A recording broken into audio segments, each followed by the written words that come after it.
So I am back. Well, I was back, but no one decided to watch my video that I put up about a week ago or 2 weeks ago, as I'm probably recording this. But the reason I have been going away for so long is because of this right here, and I thought I'd stay off the internet as well after the British Grand Prix as well.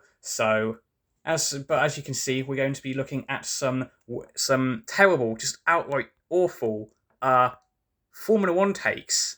So let's get into the show. First of all, before I start, shout out to this Twitter profile. If you do have Twitter, go. If you're not following already, make sure you do, because some of these tweets are hysterical.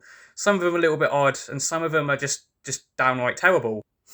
So let's start off with this one. This is a tweet from Chris Medland, very credible F1 journalist here. So this is all about McLaren. So ex McLaren driver helps new McLaren driver finding life at McLaren harder. Finding life at McLaren harder, drive McLaren harder. Okay. Science pressure helped Ricardo to get more aggressive. And here we have from a verified Twitter profile. Ricardo does not have what it takes. Never did. I immediately disagree with that. He did beat Vettel in his first year at Red Bull. Yes, Vettel did struggle with those cars, but he still beat Vettel and was able to hold his own with Max Verstappen. So by your logic, Verstappen doesn't have what it takes either. So yeah, that's brilliant. Here we have. This is Martin Brundle again. Love Martin Brundle as well. This sprint format has been considered a slight success so far. Also, well on sprint races. Not too bad. Probably dead set for what happened on Sunday, which I'm not going to talk about because I don't want to get cancelled. So I'm not going to talk about that. So then this person, Paul, here responds, really, Martin, what especially made it for you? And then this person comes on, who's definitely a Lewis stan. It says, because Lewis didn't win despite his brilliant qualifying yesterday. The entire hashtag F1 machine is engineering the defeat of the greatest driver of all time because he's black. That is just untrue completely. I don't understand why this person's bringing race into it. Yeah, I don't get it. I just don't get this at all. Just Max just held him off from lap one, essentially, of the sprint race and just carried on from there. Lewis and Hamilton couldn't do anything. So I don't exactly know what this person's trying to get at, but again, this guy from his profile picture looks like a Hamilton stan, so I'm not really surprised. But yeah, that's just completely awful. This one gave me a very good chuckle, I have to say. This person, you can see from the handle, is an Alex Albon fan. Nothing wrong with that, I'm going to say, but let's read this. Let's be honest, Red Bull Racing got so boring when Alex stopped driving. Well, I disagree with that, even though I do like Alex. Just the same thing happened with Gasly, although Albon did have more highs because he got two podiums. And now it's just two men in that toxic team. Toxic Red Bull, I can see that with the way they chop and change their drivers quite a lot. I can kind of see your point there. Who don't even kneel. Okay, I think they do, but don't quote me on that. I don't want to get cancelled. No flavour, no spice. I think both drivers have a bit of spice. What is going on with my camera? What is going on with my lighting? There we are. So yeah, no flavor, no spice. I think both of them have a little bit of flavour and spice. More so Max than Checo, but I do love Checo. Just helmet marker. You spelt helmet wrong. I assume that's probably what correct because I'm pretty sure it is a U instead of the last E. But don't quote me on that. Just Marco Verstappen, who will always be 2 tenths faster. Right. I know. Helmut Marko was a F1 driver, but yeah, I just don't get this one, to be honest. Don't get it at all. Here we go. Here's an interesting one. I think this is quite interesting for a discussion. Prime Alonso was better than Prime Seb, but Alonso's prime was very short-lived.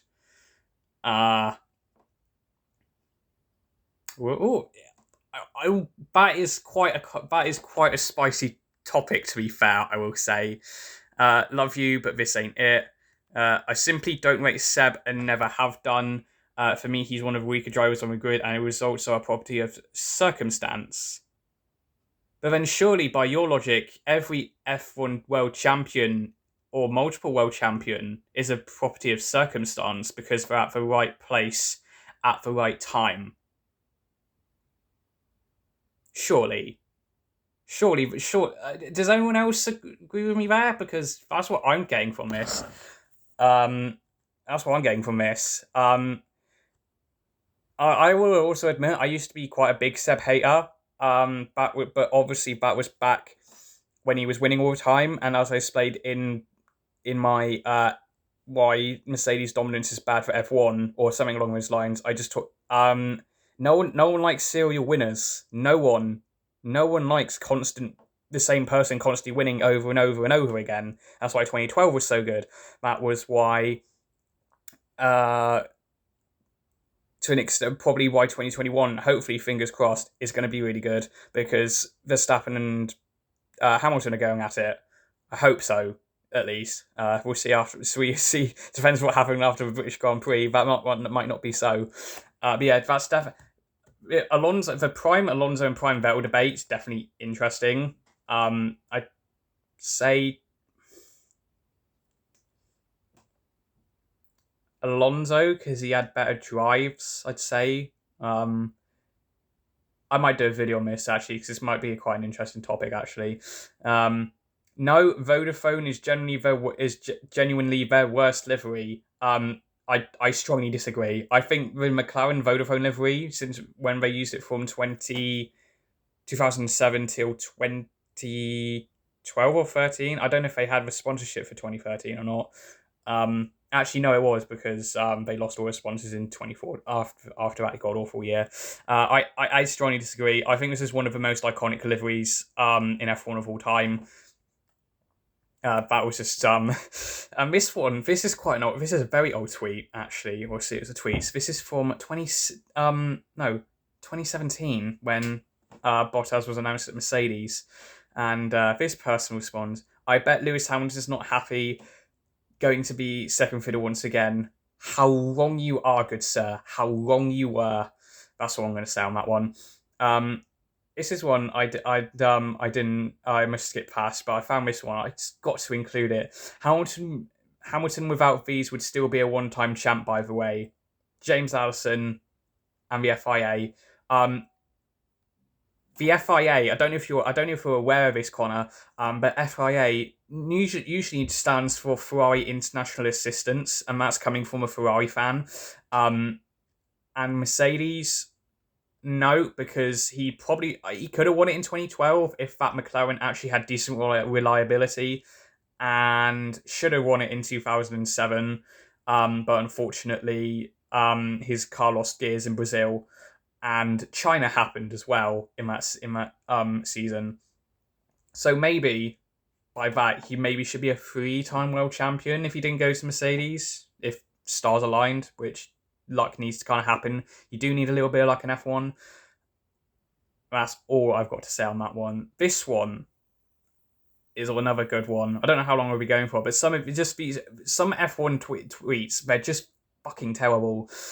So, this person, okay, let's get this clear. Hamilton is currently the best driver at everything. There's no point placing him among other drivers and poles. Do I agree with this and get cancelled by everyone in the Netherlands?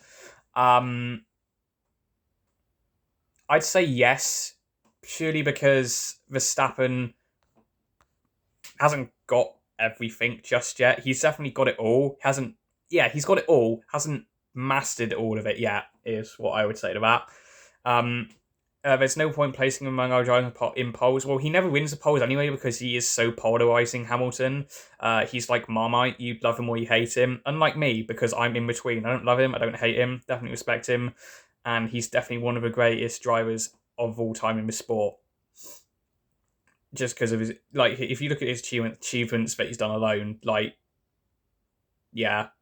Nothing more to say on that. I do think he's a good driver, but I don't think he's the best on the current grid or greatest of all time. But I guess it's just my opinion. Completely respect you there, Adam. This person said, "Who's better?" In my opinion, on the current grid, Russell, Verstappen, Leclerc, and maybe Ricciardo. We're not sure on that. Fair enough. I've got nothing to say about that. For F1 Twitter, that's very calm. That's very calm for F1 Twitter. This one, I showed this to my sister because she's a massive George Russell fan. So, Lily lives for Ferrari. So I've got a Ferrari fan in here. Nice to meet you. Most overrated driver on the grid, go. So this person, oh my god. This just goes a little bit too far. Charles, good driver, but only there because Jules unfortunately passed away. Right. He definitely deserves a spot at Ferrari. Did you not see what he did in that Alfa Romeo Sauber ever record in 2018? Did you watch, and F2 as well, won it in his rookie year, just like George Russell. Actually, no, because you're talking about George in here as well. So you definitely don't rate these two drivers very highly. That would definitely get you cancelled on Twitter. This one just lacks taste. It really does. I don't know if you are trying to I'll go into George Bianchi. If Bianchi had passed away, he definitely would be in that Ferrari right now, and he'd probably be alongside his godson instead of Carlos. You'd definitely be alongside his godson, which I think, it was a massive. It was just, such a tragedy the way George's career ended. And then George, too busy stripping. I assume you're talking about his Instagram pics. I don't have Instagram. I don't like it. Then actually doing something, and if he goes to Mercedes, we have proof that it's the car, not him. I hate this argument. It's car does your work. Well, if you go back to Sakir 2020, Jamie, you will see that that George was driving a car that didn't fit him and was wearing shoes that were a size smaller than what he usually drives in, and he still slapped Bottas around like a number 2 driver. So what Sakir, in my opinion, showed is that George is ready for a top team. Will he get it in this year? I hope so, because that's what I have predicted. If you go back to my F1 2021 predictions for the drivers. So yeah, the cars do all the work. I would very much like to see, if this person's claiming that the cars do all the work, I'd very much just like to see this person drive a Formula 1 car to see how easy it is, and then we'll have proof if it really is. Because if George, if you're saying that George jumps in and he can drive a Mercedes and it's just the car, I'd like to see not just a regular old person drive the car, and we'll then see whether it's whether it's the car or not. This one is about Kevin Magnussen. So Kevin Magnussen revealed he was offered a drive at Toro Rosso in 2018 with a possibility to move up to Red Bull. Him choosing to stay with Haas instead of going to Toro Rosso is a reason enough for him not to be in F1 anymore. What a twat. Now, this is with the benefit of hindsight, I think this person is probably saying, because, yes, at the time, Haas was a very good team. And if they got, so if you got the offer for 2018, 2017 was a decent year for Haas, and then 2018 got even better. So with the benefit, and after what happened with 2019, Rich Energy, and now with Haas in the state they are, with the benefit of hindsight, yes, you could say that Magnussen should have gone, but at the time, you could see why he wanted to stay, especially since after 2018 when Haas had their strongest year in F1. So maybe if this person added, with the benefit of hindsight, yes, that's all this person needed to say. Now save this one for last, because this one is fucking hysterical. This will be the last tweet of the video. And I have been talking for... Oh, God. Oops. I've been talking for 15 minutes. Bloody hell. So, this one is from Will, or at the Stopper. So, And he's got, so, if you call Nikita Mazepin an egghead, right, okay, you are inadvertently supporting the body shaving movement, and I reserve the right to mock your appearance at any time. Right, Nikita Mazepin, right, he's got nothing on Susie Liu, first of all, okay, absolutely nothing on her. Egghead, now that I think about it, definitely got some sort of egghead. So, I don't how is calling out someone's appearance body shaming them. Like, I don't see what is wrong with people insulting people's intrinsic values. I don't, why do people get so offended when I don't get offended when people talk about the way I look at all. So I just, yeah. And also, you're talking about Nikita Mazepin. So, you know, if you know, but Nikita Mazepin, the most hated driver on the F1 grid, like, for God knows how long. I've never seen, like, people just hate a driver so much before. Take the piss for his inability to drive in a straight line instead. Not that half of the community knows what being straight is. Is he just inadvertently calling half of the F1 community gay? What? I don't get what. So, this one's just bad, and it's excuse me, and it's also just bad. It's just terrible. This one just made me laugh. It really did. It's just mind-boggling, this one. He just called half the F1 community gay, and apparently I'm not allowed to insult Nikita Mazepin because I'm promoting body shaming, even though he does look a little bit like Dr. Eggman. Oh, sorry, was that a bit too far for you, Will? I do apologise. If you want to call me a body shamer in the comments, go for it. Feel free. Anyway, that's the end of this video, people, and I shall see you in the next one. And yeah, when more tweets come out from his profile, I would definitely talk about it. This probably might become a recurring series. Because again, go follow this guy on Twitter. Just tell what F1 takes. I'm sure you'll find it. And that's what I have to say. Goodbye.